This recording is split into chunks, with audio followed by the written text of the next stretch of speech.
Republican to the seat. Now live coverage here on C-SPAN. Business for the Honorable Burl A. Howell, Chief Judge of the United States District Court in and for the District of Columbia. Now holding this naturalization ceremony will draw nigh and give their attention. God save the United States of America and this honorable court. Please remain standing for the presentation of the colors, the playing of the national anthem, and the retirement of the colors.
Please be seated and come to order.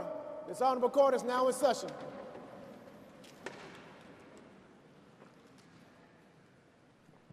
Good morning, ladies and gentlemen. How are you all this morning? Good. All right. Welcome to the museum at the National Archives. I'm Chief Judge Howell of the United States District Court for the District of Columbia.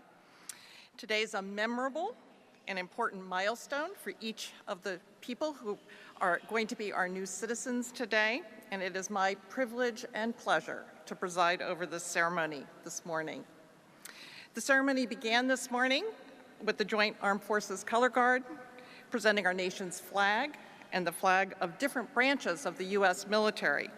We stand for these flags to show our pride in our country and respect for the military servicemen and women who help defend its security.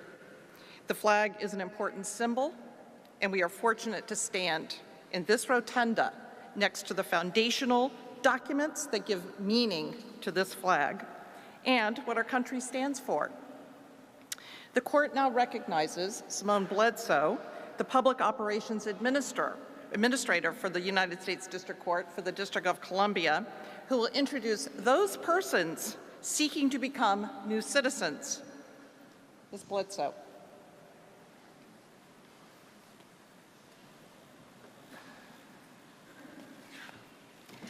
Thank you, Your Honor. May it please the court, when your name is called, please stand, answer here or present, and remain standing. Atnul Maduri, Jamaica. Shihab El-Kogali, Sudan. Josue Prieto Paz, Ecuador. Melisse Hunde, Ethiopia. Moira Fernandez Labotte, Cuba. Meseret Waldayes, Ethiopia. Omer Turkey. Jose Antonio Martinez, El Salvador. Sherry Campbell, Trinidad and Tobago. Cristina Antencio, Philippines. Melina Montellanos, Mexico. Kenyon Jeong Olsen, South Korea. Tisei Hilmichael, Ethiopia. Tolga Tens, Turkey. Ketan Geda, India. Gloria Mondragon Velez, Colombia. Esteban Schiefer Vihar, Uruguay. Natalia Zalewska, Ukraine. Camille Dannenhofer Lafarge, France. Olede Oyefemi, Nigeria. Andres Gonzalez Flores, Venezuela. Ming Hu, China. Eduardo Garcia, Venezuela. Mustafa Chaudhry, Thailand. Jonas Segay, Ethiopia. Uri Blau, Israel. Maria Teran, Nicaragua. Aminat Karim Youssef, Nigeria. Milton Theo, South Africa. Oksana Ament, Russia. Vladimir Gabelia, Georgia. Your Honor, there are 31 applicants for naturalization. Each of the applicants have been examined by the United States Citizenship and Immigration Service, and the government has completed its investigation in each case. It has been determined that each applicant is eligible for naturalization at this time.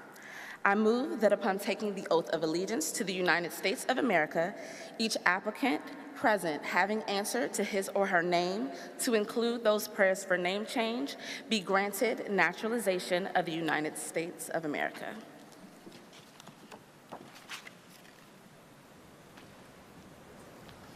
I am very pleased to grant the motion. Everyone who's going to be a new citizen, please raise your right hand and repeat after me the oath of allegiance. I hereby declare on oath that I absolutely and entirely renounce and abjure all allegiance and fidelity to any foreign prince, potentate, state, or sovereignty, of whom or which I have heretofore been a subject or citizen, that I will support and defend the Constitution and the laws of the United States of America against all enemies, foreign and domestic, that I will bear true faith and allegiance to the same, that I will bear arms on behalf of the United States when required by the law, that I will perform non-combatant service in the armed forces of the United States when required by law. That I will perform work of national importance under civilian direction when required by law. And that I take this obligation freely without any mental reservation or purpose of evasion. So help me God. Congratulations to all of our new citizens and their families.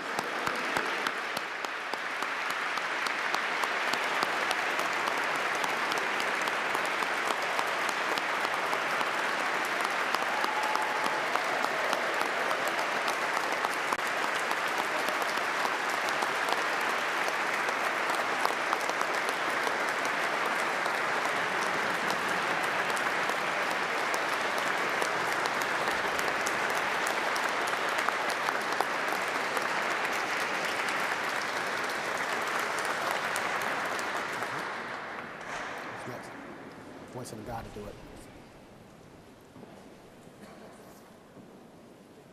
Yeah, Pledge Allegiance. Please rise for the Pledge of Allegiance. I pledge allegiance to the flag of the United States of America and to the republic for which it stands, one nation, under God, indivisible, with liberty and justice beyond. Everyone please be seated. Please welcome students from Hardy Middle School who will recite the preamble of the U.S. Constitution.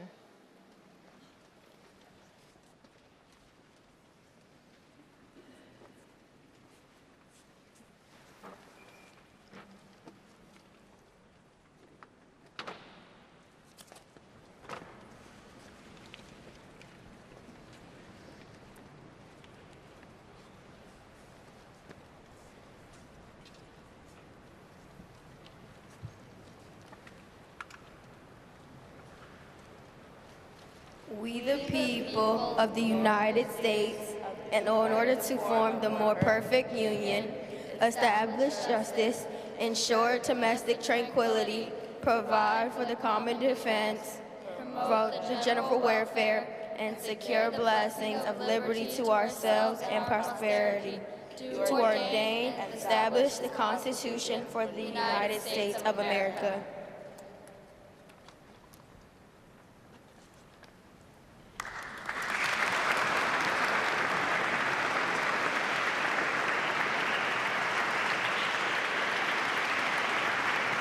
Thank you, Hardy Middle School. Please welcome to the stage the Archivist of the United States, David S. Ferriero. Good morning, and welcome to the rotunda of the National Archives. First and foremost, congratulations to our 31 new citizens, and thanks to the Hardy Middle School for that wonderful recitation of the preamble to the Constitution. It's a great honor to have the Associate Justice Ruth Bader Ginsburg here with us today to celebrate your American citizenship. Thank you to Director L. Francis Cisna for joining us, and to Chief Judge Beryl Howell for presiding over our ceremony this morning. Today is the 227th anniversary of the ratification of the Bill of Rights. Each year, for the anniversary, we host this naturalization ceremony with the Department of Homeland Security, United States Citizenship and Immigration Services, and the United States District Courts for the District of Columbia.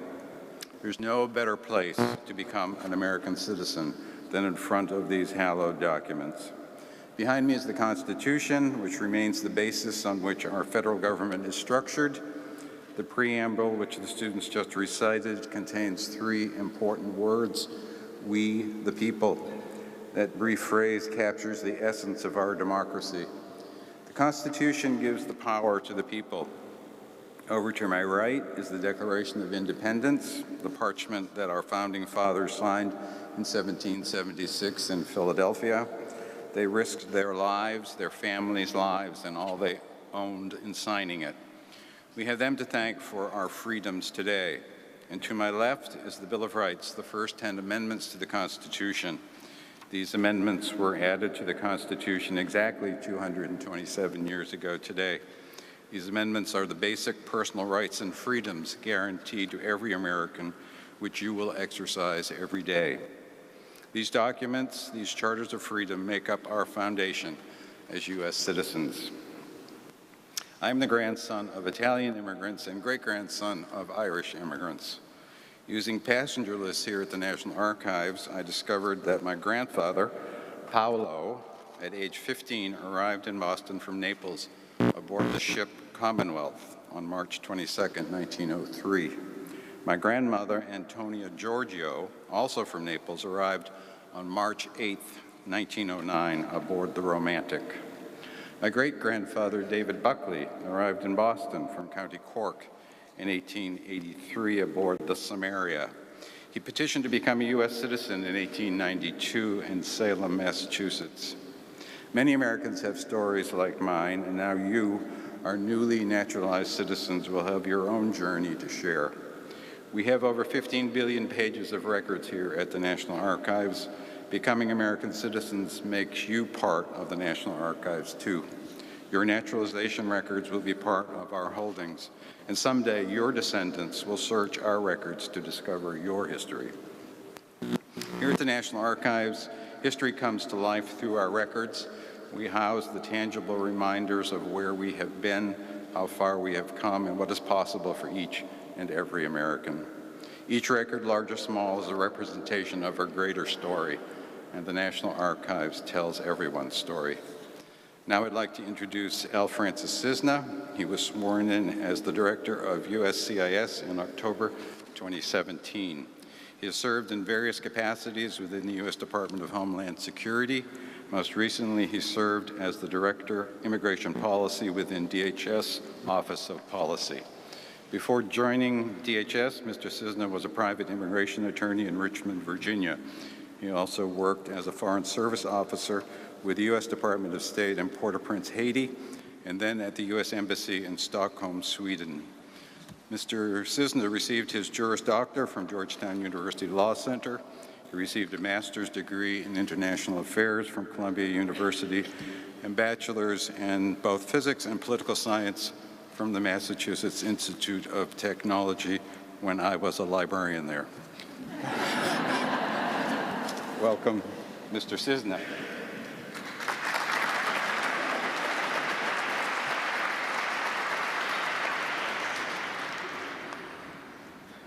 Thank you, Mr. Ferrio. It's a pleasure to be here at the National Archives Museum, home to so many priceless and historic documents that serve as the foundation of our nation.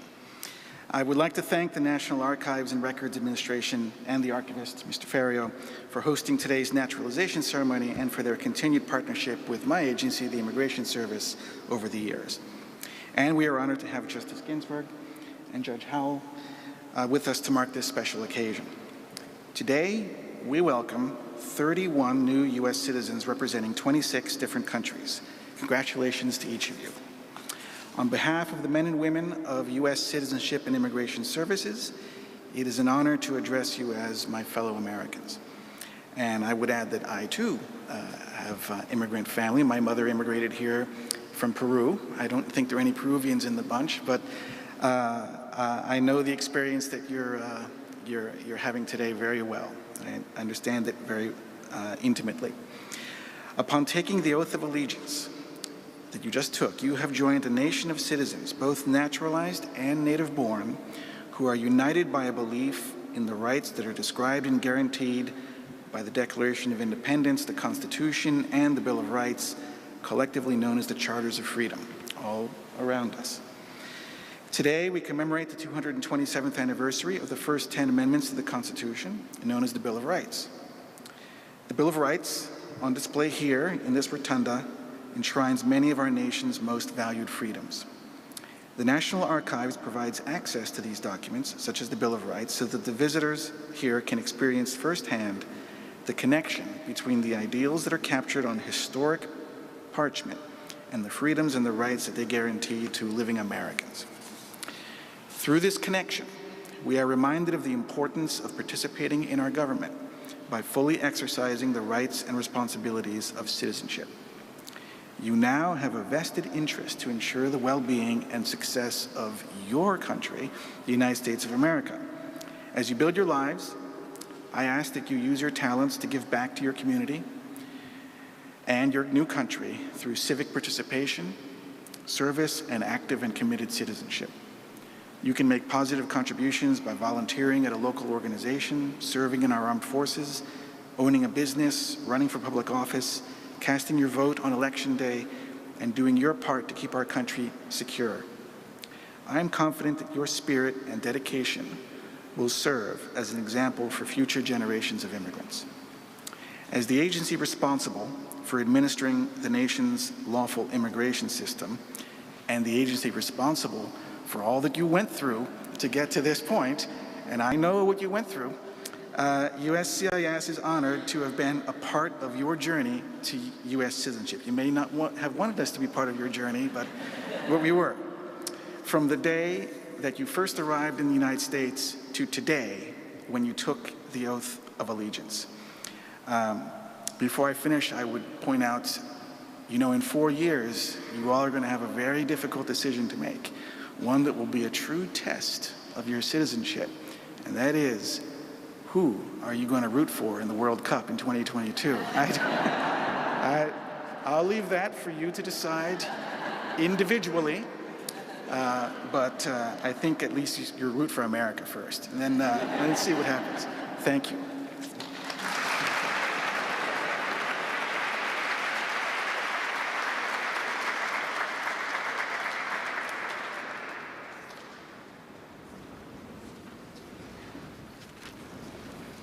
And now it's my pleasure to introduce Justice Ruth Bader Ginsburg. Justice Ginsburg was born in Brooklyn, New York. She received her BA from Cornell University, attended Harvard Law School, and received her law degree from Columbia Law School. She became a professor at Rutgers Law School in 1963, where she taught some of the first women in law classes and co-founded the Women's Rights Project at the American Civil Liberties Union. In 1973, she became the ACLU's general counsel, where she argued gender discrimination cases, 6 of which brought her before the U.S. Supreme Court. In 1980, President Jimmy Carter nominated her to the United States Court of Appeals for the District of Columbia. And in 1993, President Bill Clinton nominated her as Associate Justice of the Supreme Court. The notorious RBG is now a pop culture icon with legions of fans, and we are thrilled to have her with us today. As exciting as it is to have RBG herself with us this morning, equally exciting is to welcome back Bryant W. Johnson from the U.S. District Court for the District of Columbia, who just happens to be the person who called our ceremony to order, which he's done for many years, but he also happens to be the Justice's personal trainer,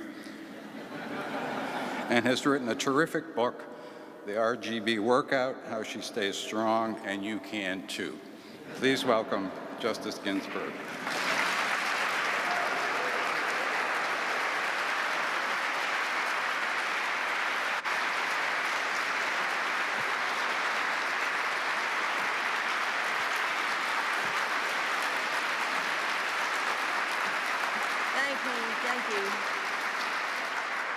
Thank you, my fellow Americans. It is my great privilege to welcome you to citizenship in the democracy that is the USA. You number 31 and came here from 26 countries, alphabetically from China to Venezuela.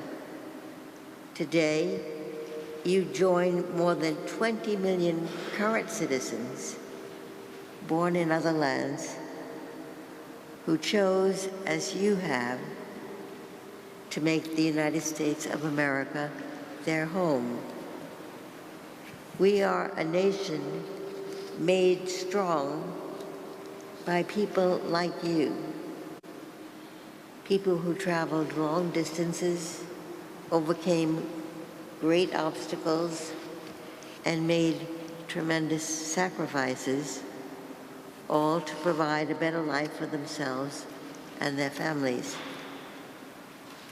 My own father arrived in this land at age 13 with no fortune and speaking no English. My mother was born 4 months after her parents, with several children in tow, came by ship to Ellis Island. My father and my grandparents reached, as you do, for the American dream. As testament to our nation's promise, the daughter and granddaughter of immigrants sits on the highest court in the land. In America, land of opportunity, that prospect is within the realm of the achievable. What is the difference between a bookkeeper in New York City's Garment District and a Supreme Court justice? One generation, my own life bears witness. The difference between the opportunities available to my mother and those afforded me. You have studied our system of government and know of its twin pillars. First, our government has limited power. It can exercise only the authority given to it by the Constitution. And second, citizens of this country enjoy certain fundamental rights. Those rights are our nation's hallmark. They are set forth in the Bill of Rights and other provisions of the amendments to the Constitution. They are inalienable, yielding to no government decree. Our Constitution opens, as you have just heard, with the words, "We the people of the United States." By limiting government, specifying rights, and empowering the people, the founders of the United States proclaimed that the heart of America would be its citizens, not its rulers. After the words, "We the people of the United States," the Constitution sets out the aspiration to form a more perfect union. At the start, it is true, the Union very much needed perfection. The original Constitution permitted slavery and severely limited who counted among we the people. When the nation was new, only white property-owning men had the right to vote, the most basic right of citizenship.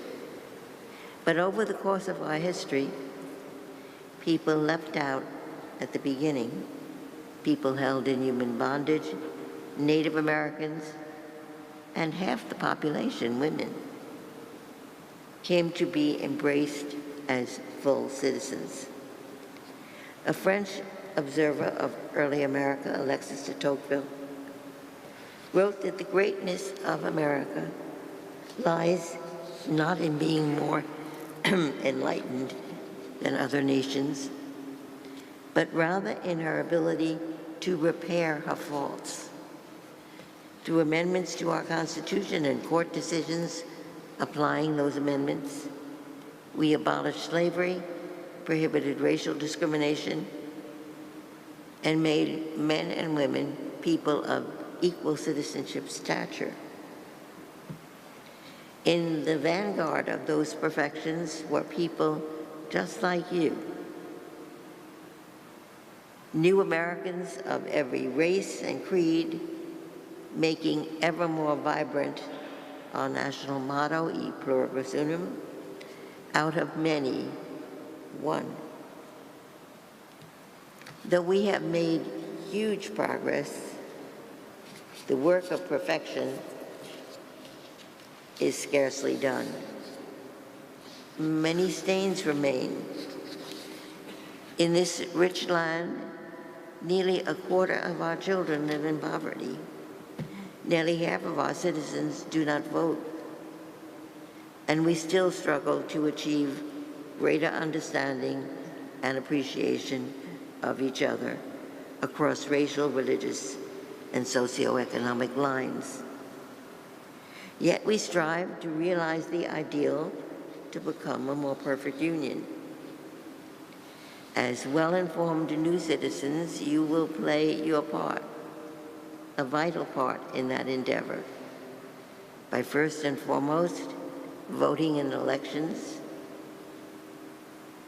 also serving on juries, and engaging in civil discourse and all the other things the director just mentioned. We sing of America, sweet land of liberty. Newcomers to our shores, people like you, came here from the earliest days of our nation to today, seeking liberty, freedom from oppression, freedom from want, freedom to be you and me. I would like to convey to you, finally, how a great American jurist, Judge Learned Hand, understood liberty.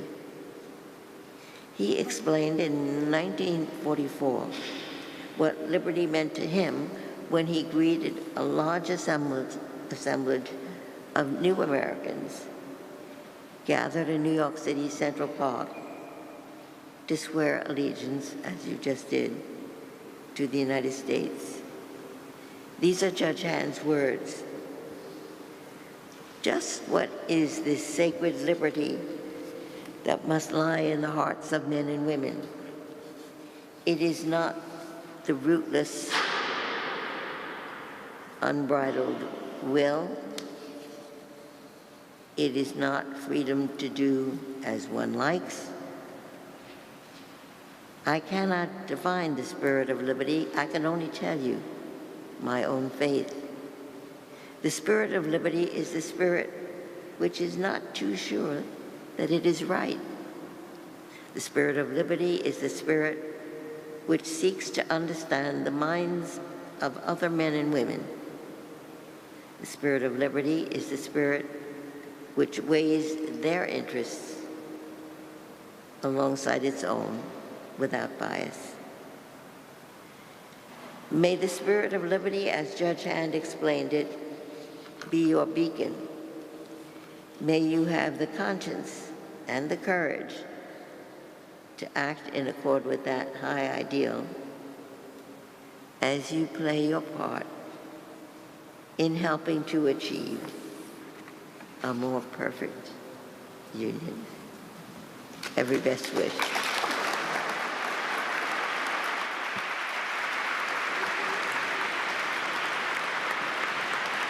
Thank you, Justice Ginsburg.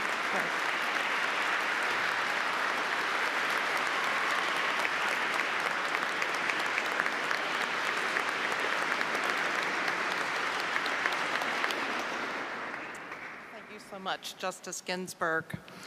I'm going to make some closing remarks before we have Bryant Johnson close the ceremony. Our Declaration of Independence, our Constitution, and our Bill of Rights rest under glass in this room, as the archivist pointed out on all sides of us. The Bill of Rights, the collective name of the first 10 amendments to our Constitution, give us clear guidance about the inalienable rights each person holds. And these listed rights, including freedom of speech, religion, equal protection, due process, set rules about the mutual respect we owe each other and our shared responsibility to adhere to and uphold these rights, which are so critical to our civic order and to ensure we have the more perfect union that the Constitution set out as its goal. We have almost 328 million Americans living together, many with radically different views about the problems and the solutions confronting this nation, some of which Justice Ginsburg pointed out. This can sound messy, downright divisive, but no matter their differences or where they come from, as Americans, they each share the rights granted under the Constitution. Most Americans are here because their parents, grandparents, or more distant relatives made the courageous choice that each of you new citizens have made to leave the countries where they grew up, where they knew the language, where they had family and friends, to follow their dreams to this new country. This is not easy, and as Director Cisnep acknowledged, many of you have waited, studied, and worked hard to arrive at this day. People do come to America for many different reasons. Some leave the countries of their birth because of war or to escape difficult situations, but all who come here do aspire to build better lives for themselves and their children. America truly is the great melting pot. We're all enriched and better for it. So no matter where you come from, today each of you will be able to say you are an American citizen. So as citizens, you have all the rights we've talked about under our Constitution and enforced, if necessary, in courts around the country, presided over by federal judges like me and ultimately by justices of the Supreme Court like Justice Ginsburg. You have the right to practice your faith or not follow any religion at all if you don't want to. You have the right to speak freely about matters you care about, the right to privacy in your home. As citizens, you each have equal rights before the law with an equal share in the freedom to pursue your own version of happiness. Of course, our Constitution doesn't guarantee that you will find happiness, but the founders of the nation stated their intention in the Declaration of Independence to design a form of government where you are certainly free to try. And as citizens, we not only have rights, but we have duties and responsibilities. And as new citizens, I hope you make 3 choices about your lives as American citizens. First, I do hope you choose to be involved. We're a self-governing people. Self-government works best when its citizens are involved and informed. You should seek to inform yourselves, read and listen and understand the choices we face as a nation. An educated citizenry is essential to the continuation of a self-governing country. Your children, your grandchildren, your family will learn the duties of citizenship by watching you. So when you go to vote, take your children with you to see how you do it. We have congressional elections every 2 years, presidential elections every 4 years. Pay attention in between to what our elected officials are doing and talk to your children about what you're hearing and learning. Teach them through your action that not only are we free to complain about our political leaders or what we see going on around us, we can vote to change our leaders or vote to keep them. The United States may not be perfect, but we have a powerful tool in the voting booth to make improvements. I hope you also make a second choice. Choose to make a positive contribution to your communities. We expect you to be law-abiding, but as citizens, expect more from yourselves than that. We may not all be able to perform public service at the level of our speakers, the Archivist of the United States, or the head of the Citizenship and Immigration Service, or Justice Ginsburg, who serves on the front line of protecting our rights, but we can all do our part, whether it's picking up litter, helping a neighbor, or volunteering at your children's school. Finally, I hope you all make a third choice to share your stories. Many Americans take their citizenship for granted. By telling your story about why you chose to come here and what you went through to get here helps your fellow Americans appreciate what we have in our country. Plus, America is a richer place because of your stories and the cultural experiences that you bring here with you. America's strength truly is the diversity of its people. So, choose to be involved, choose to make a positive contribution to your community, and choose to tell your stories. I join our other speakers in congratulating you as America's newest citizens. By your conduct and your qualifications and actions here this morning, you have each earned your rightful place to be called an American citizen. So congratulations again to all of you.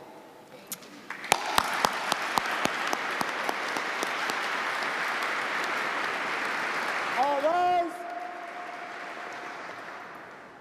This concludes the ceremony. This honorable court is now adjourned. At this moment, I need everyone to have a seat while we present the certificates of naturalization to my new brothers and sisters. Everyone, please have a seat. Thank you. Receiving line this way. Yes. And then I'm going to...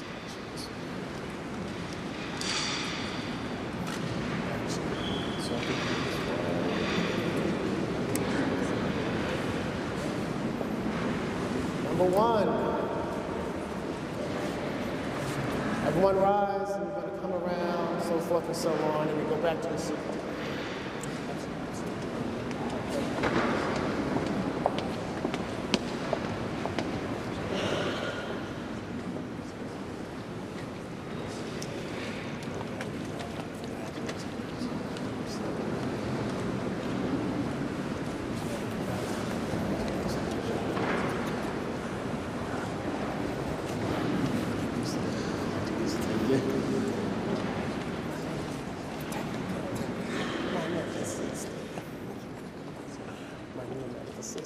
Congratulations. My brother, my brother.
Now that we've had everyone, they now have proof that they are now my new American brothers and sisters.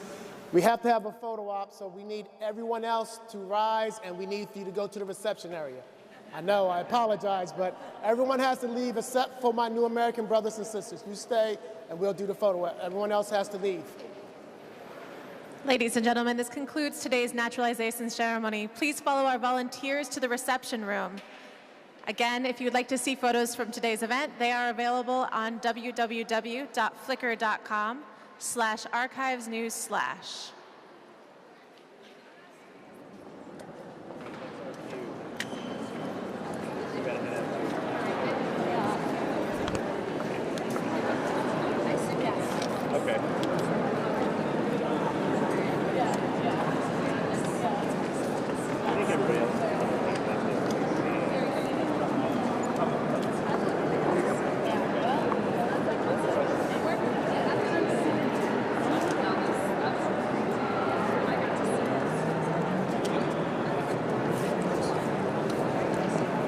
Our coverage of this event from the National Archives re-airs again tonight at 11 o'clock Eastern. You can also find it online at cspan.org. And more live programming coming up later today from the Washington Institute on Near East Policy. They're holding a discussion on the 40th anniversary of the creation of the Islamic Republic of Iran. That's live.